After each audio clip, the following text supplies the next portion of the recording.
Well, you'll hear a similar story from many people my age, I suspect. I had a very early interest in science and sort of things physical, and frankly, a lot of it came from the fact that at the end of World War II, there was suddenly on the market all this amazing Army surplus equipment, microphones and headphones and radio components, and very early on I got interested in playing with things like that, with working with them with my hands, reading all the typical magazines of popular mechanics and popular science and so forth.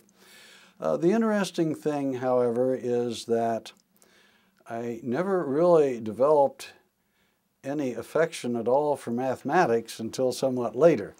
And so it really wasn't until about the time I was in high school and college that I started liking the more abstract analytical part of science and engineering. But a lot of it really went back to playing with surplus equipment.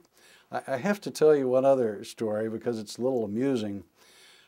One of my schoolmates in grade school, one of my schoolmates' father was the commander of the local state police post. And one of the things he had to do was raid places that were using slot machines, and he'd have to smash the front of the slot machine, and then his son and I got to tear it apart and get all the relays and components out of it. So had a lot of fun like that, building model airplanes, all the usual things. I studied mechanical engineering as an undergraduate at West Virginia University. I actually lived at home and went to school to save money. And immediately upon graduation, I was married and we moved to Ann Arbor and I started graduate school at the University of Michigan. And after that, for almost 20 years, was a very straightforward kind of academic experience and career.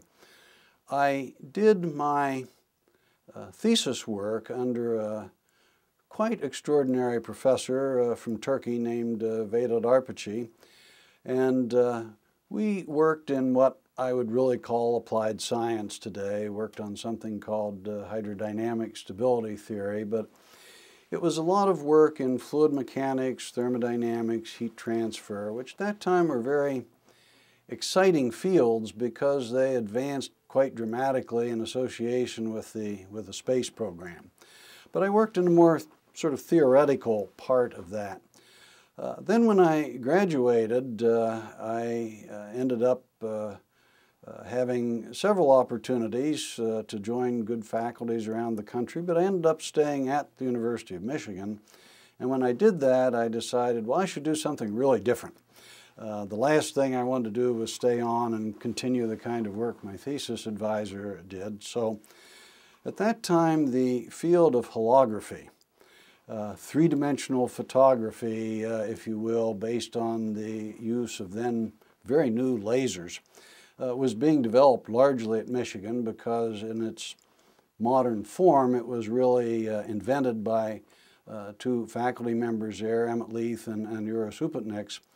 So I decided to go over and start working in their laboratory, which was an entirely different field, populated by physicists and electrical engineers and optics experts. I was the only mechanical engineer.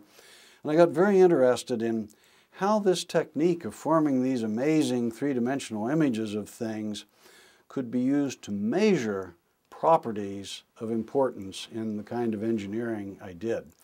So together with my graduate students, we developed a number of techniques for taking these sort of qualitative images and making them quantitative measurement tools. And in particular became the nth group, where n is a very large number, to sort of independently discover the principles of computer tomography, which most people know from the medical applications, getting three-dimensional measurements such as you look inside of the brain structure and so forth.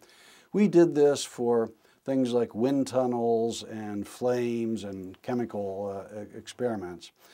And so I did a lot of things all around the theme of taking classical engineering problems and applying this sort of radical new measurement technique to it, and moving that technique from something that was qualitative to something that could make quantitative measurements. That sort of in a nutshell is what I did. I planned at that point nothing other than a straightforward academic career because I love teaching. That's really why I became a professor, even more than the research side. I love teaching, working with my graduate students, doing research, and figured I'd probably do that till I retired, but things turned a corner later.